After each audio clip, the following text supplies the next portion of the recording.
Okay, we're back. This is Dave Vellante. I'm from Wikibon, and this is theCUBE, SiliconANGLE's production of reInvent 2013. We're here, this is Amazon's big show. This is the Super Bowl of cloud. We're here in Las Vegas. Mauricio Fernandes is here. He is the president of Dedalus, which is a Brazilian consultancy. Welcome to theCUBE, thanks for coming on. Thank you, thank you. So Brazil is a vibrant market. Been to Brazil.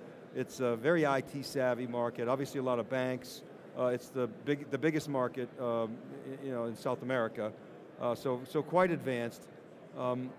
First of all, talk about Dedalus, the firm and what you guys do, and I want to get into the Brazilian market and obviously the cloud. Okay, well thank you for inviting me to be here. Dedalus is a traditional company in Brazil. We started in 1989, 24 years ago. So we are very well known in Brazil. We did a lot of things. For instance, in the past we had a local data center with 2,000 servers, and then we gave up because it's impossible to have a data center with such volume today. Then we realized that cloud computing is the future, and we started a partnership with Amazon.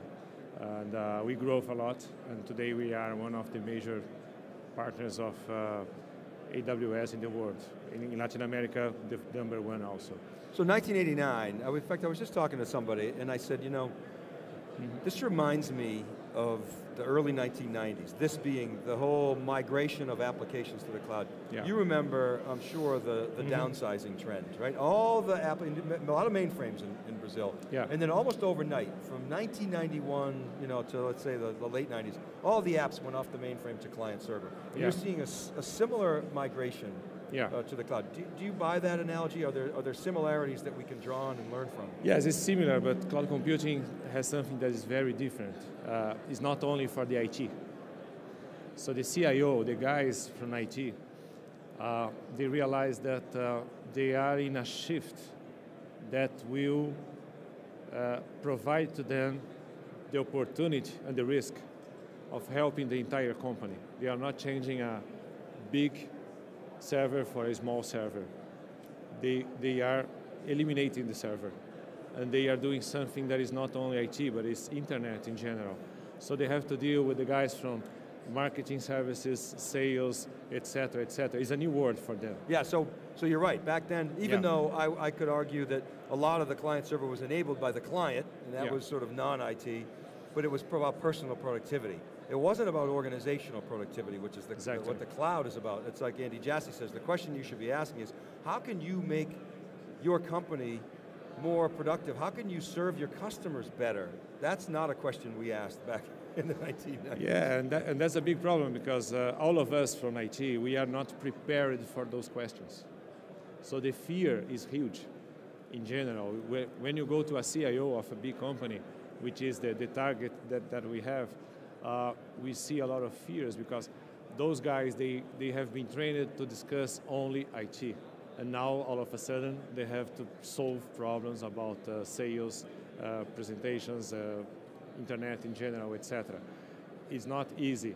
And our work at Dedalus is to help those guys to jump from the old systems to the new systems.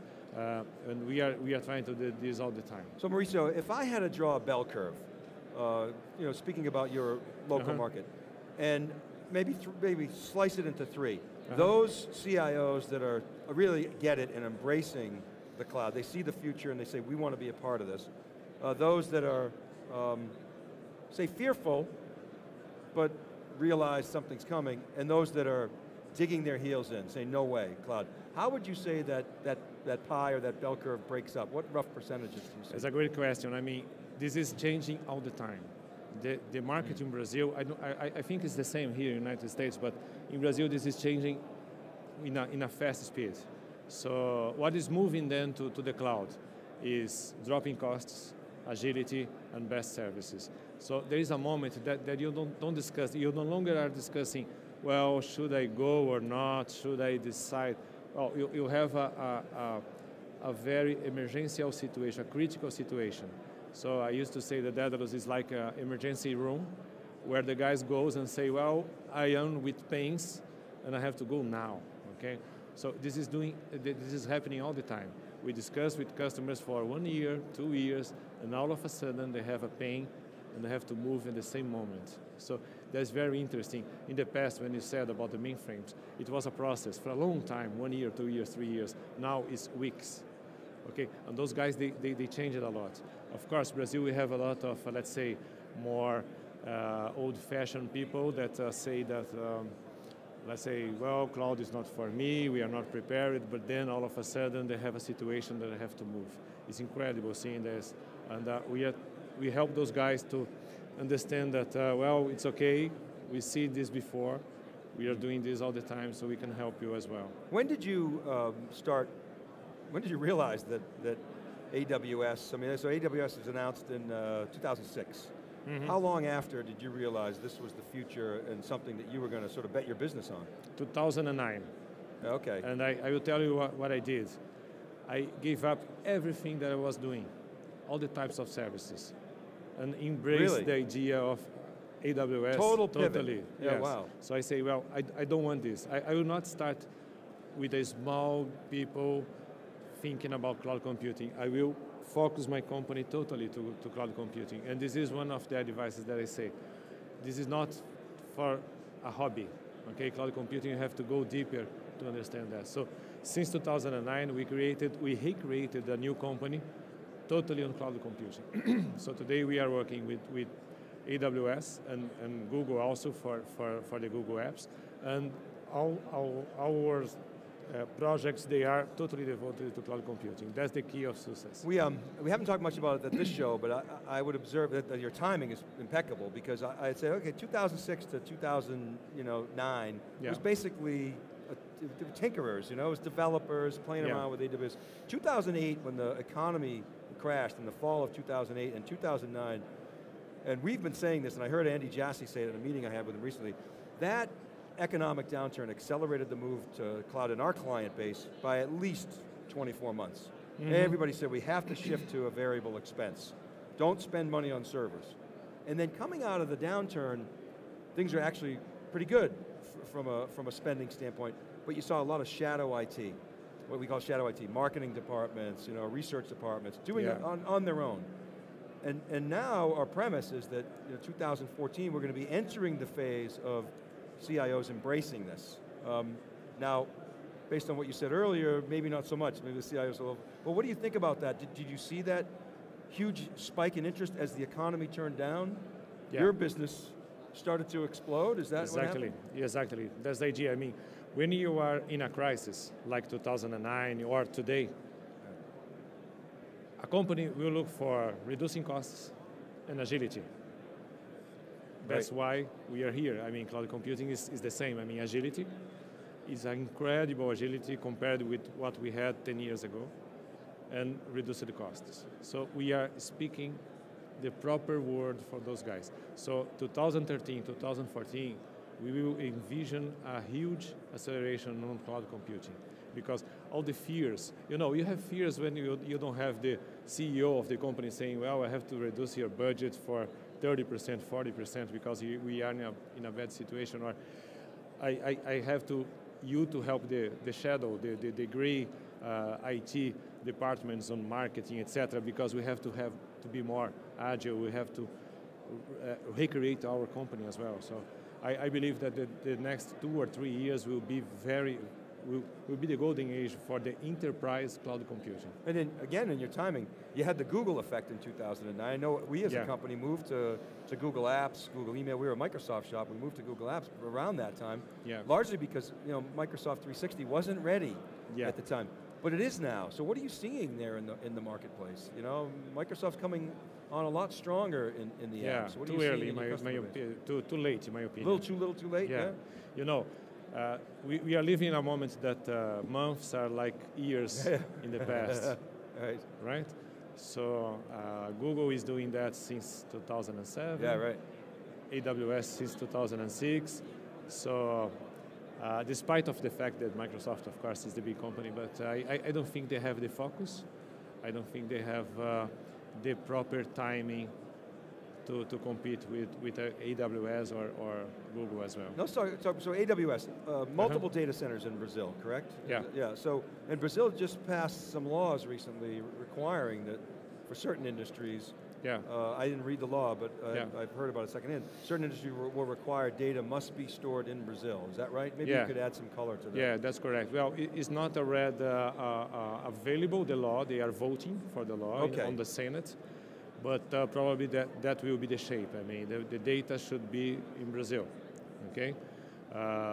What doesn't have huge impact for AWS because they invested to have some data centers in Brazil. Yeah, so what was the impetus for that law? I mean, it probably predated the whole NSA PRISM issue, right? You know, the National Security Agency. But are your clients sensitized to that? That potentially United States government could be looking at their data? Or any government for that matter? All the time when they ask me that, I say that, let's say the more mature people understand the situation and know that this is not a technology situation, it's a diplomatic situation, okay? And they understand that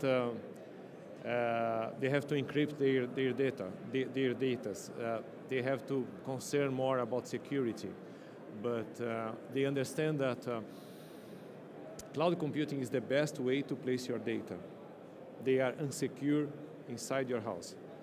So probably if you use AWS with Trend Micro, for instance, you will be much more secure despite of any patriotic act or any other law than having the data on your you believe that? Home. You believe cloud is more secure than on-premise? Yeah.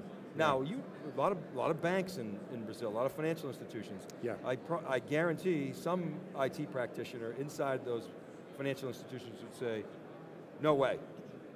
What would you say to them? Well, you know, it's changing. We have been talking with some CIOs from Brazilian bankings, and they are saying this, well, banking, okay, we'll keep in-house, but everything that is internet, the best place to have internet is on the internet. It's so obvious, eh? Yeah. But they realize that there are two words: the internet world, which should be at cloud computing, and the banking world, which is not that big actually. There is a lot of activities on the internet layer for a banking that should be at home for now. But maybe in 2 years, 3 years, we don't know. We saw some cases here at reInvent of banking in Japan, etc., moving entirely to AWS. So it's as a matter of time, probably. So tell me about Dedalus. Tell me about the name. What's the name mean? It's from the mythology. I realized when I was 12 years old that I want to have a company, and I decided that the name would be Dedalus for the mythology. He's the guy that created the labyrinth. Yeah. And Icarus is the boy, is his son, and they fly it from the labyrinth. It represents, you know, smart people, capacity, agility, survivors, etc., etc. Interconnectedness. Yeah. So now, how many people are you? 90 people. 93 people. 90, yeah. Awesome. That's great. More or less. So let me ask you, last question is advice for practitioners, particularly CIOs, that are scared. What do you tell them? Well, first of all, cloud computing is a reality. I mean, we are not in a laboratory. There are hundreds of thousands of examples. You don't have to create nothing. Everything that you should need, you will find at cloud computing, especially with AWS, which is the more mature provider. Second, jump. Don't waste your time thinking. This is not the time of thinking, this is time of action. So jump.